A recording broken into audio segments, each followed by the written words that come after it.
Who is the best player that you've played against? Yapstam. Who was the best player that you've played with? Juninho, the first time. I knew you'd say Juninho. I knew you'd say Juninho. The first time. I wish he hadn't came back the second time. Which manager gave you the biggest telling off, and what was it for? Brian Robson gave me the worst telling off for going out drinking on a Sunday when I shouldn't have done. So I deserved every bit of it, to be fair. Who is your favourite Spice Girl? Oh, do you know what? I've met one. I met one because obviously when I was playing against United once, we met obviously David's wife now, Victoria. But my favourite one, just Jerry for me. Jerry always just something about Jerry. I don't know if it was spot on. I don't know if it was because I ginger at the time or there was just something.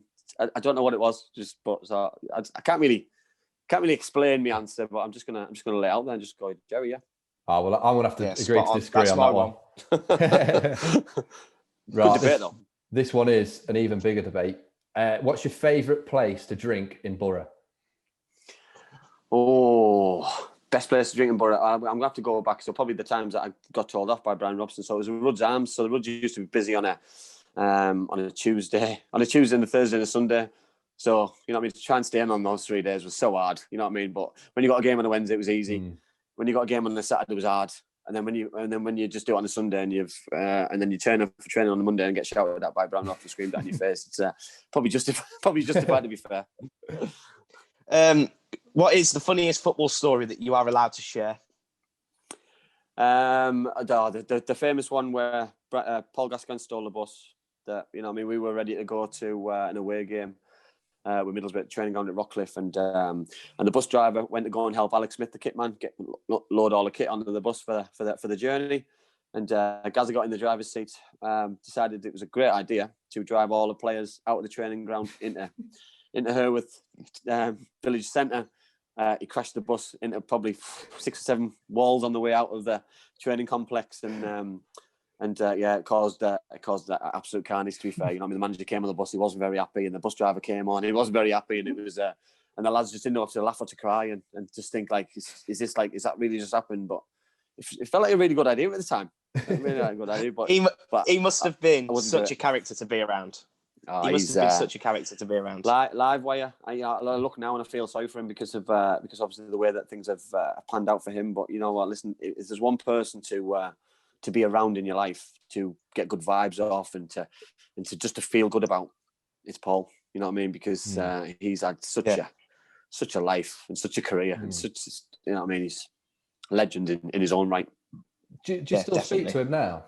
Are you still in contact? I've seen him a couple of times, and obviously with his mental health and things, I was quite pleased that he still remembered who I was and remembered. But at the time when we played, it was, you know what I mean, it was more social than it was probably football, you know what I mean, because we socialised on and off the pitch. We socialised off the pitch. We played on the pitch, and you know, I mean, training was always fun. It was always up to something, and we always socialised. So it wasn't like probably it is now, where they go to training and they go home and they don't see anybody.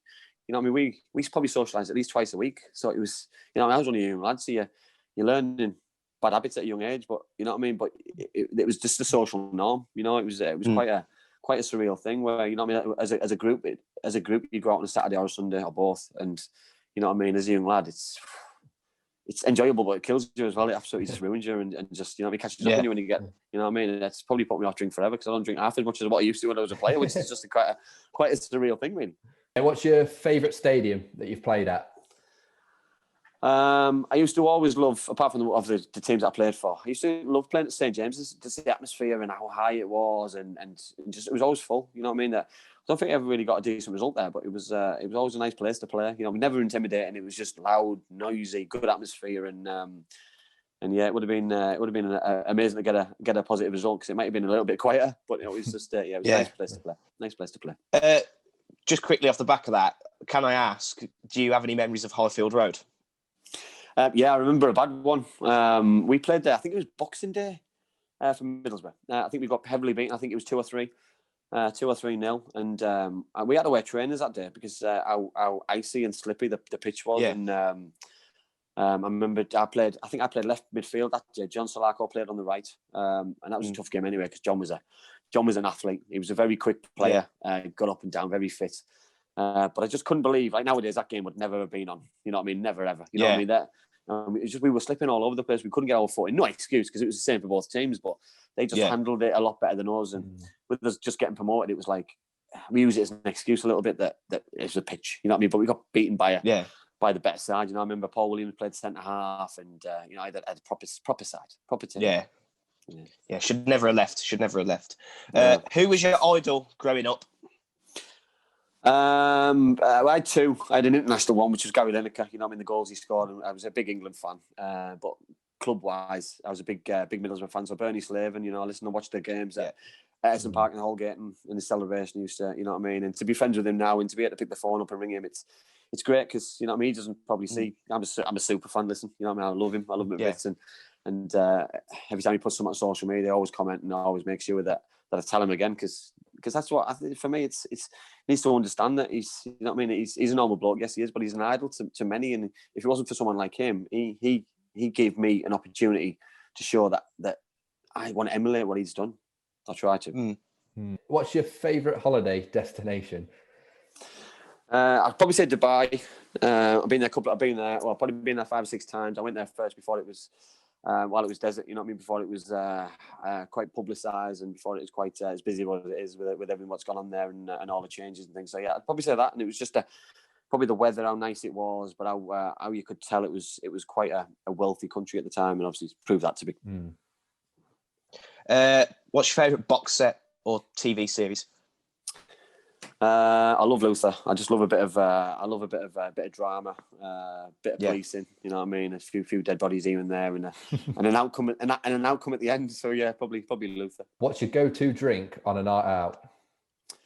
A bottle of Bud. Just very, very, probably just old school. You know, I don't have any in the house. It's Coors Light now. You know what I mean? I've got old school. I'm going a bit older without don't want a hangover. But yeah, if I was on a night out, if I wasn't having a pint of lager, I'd just go a bottle of Bud, because it was just every time anyone saw me, that was just the usual, just thumb over the bottle top and just stood there with a glazed eye. Second to last one. Who are you backing to win the Euros in the summer? I'd love England to win it. Listen, I'm a big fan. I'd love England to do well, but Belgium for me, I think will be hard to beat. I think with the players that they've got, if they can get them all fit and flying like they are doing, or have done, if they can get them all together on the big stage, probably them. If there's no fans, Belgium. If there is fans, England have got a chance, because it'll be at Wembley. Yeah. Right, and the last question, and probably the best question. If you could be any animal, what animal would you be and why? Oh, good question. Well, I'm petrified, absolutely petrified of sharks and alligators. I'm not sure why. I'm absolutely petrified. It's like if I see them on TV, I've got to, you know what I mean? I've just got to hide behind the sofa.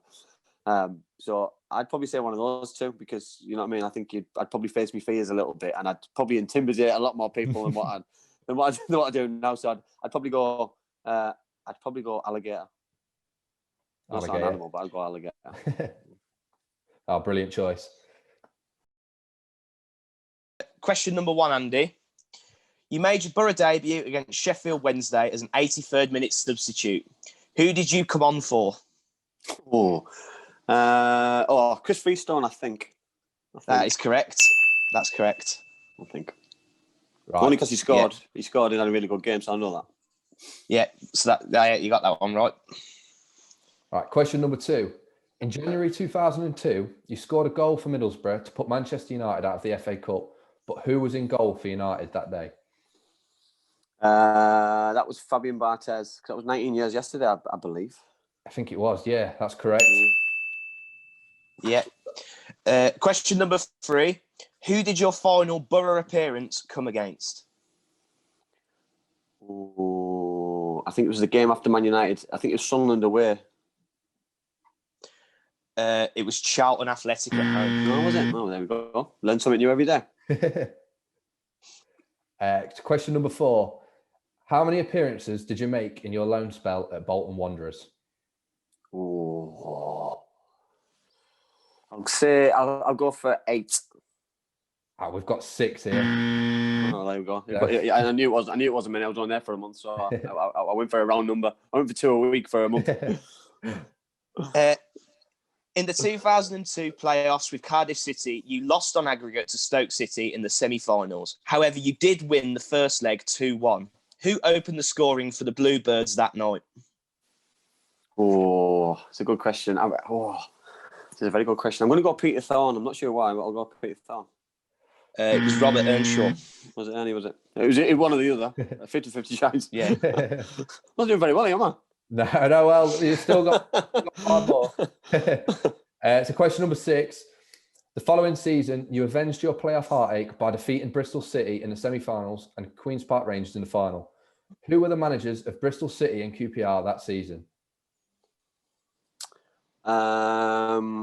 QPR was Ian Holloway. That one's right. Yeah. And Bristol City. Oh, golly gosh. I can't even think about Bristol City manager. I'm going to go Lee Johnson, even though I know that's right. I know that's wrong. It's Danny Wilson. Danny Wilson, yeah, I knew that. I knew that as well. You can have, you get that's half a point. Yeah, give me half a point, yeah. Thanks. Feel sorry for me. Following promotion, you started Cardiff's first game back in Division 1, which is now known as the Championship. Who was it against? I think that was an away game. I think it was Rotherham away. That's spot on. Yeah, that's correct. Right, question number 8. In the same season, who scored a hat-trick for West Ham to knock you out of the League Cup? Oh. I've got 2 players in my head. I've got Dean Ashton and Bobby Zamora. I'm going to go Bobby Zamora. It was Jermaine Defoe. Who was your final goal for Cardiff City against? I can remember one. I don't know if it was my last one. I'm going to go Burnley at home. It was Preston North End. We're geographically close. Yeah, Lancashire. Yeah, I think so. Yeah, I was away from home that one. I remember that one as well. I just thought that was after, but yeah, you're right. It was. I remember that one as well. And then, the final question, number 10.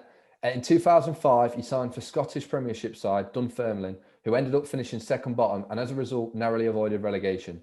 Who was relegated instead that season? Oh, I'm going to go the team who we beat the week before. So I don't know if they got relegated now. I'm going to go Livingston. That's correct. I thought it was. I think. Good questions. So that was 1, 2, 2.5. Don't forget me half.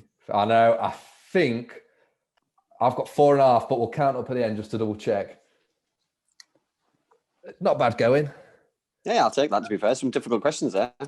Yeah, we like to challenge. I'm getting old. I'm getting old. My memory's not as good as it used to be.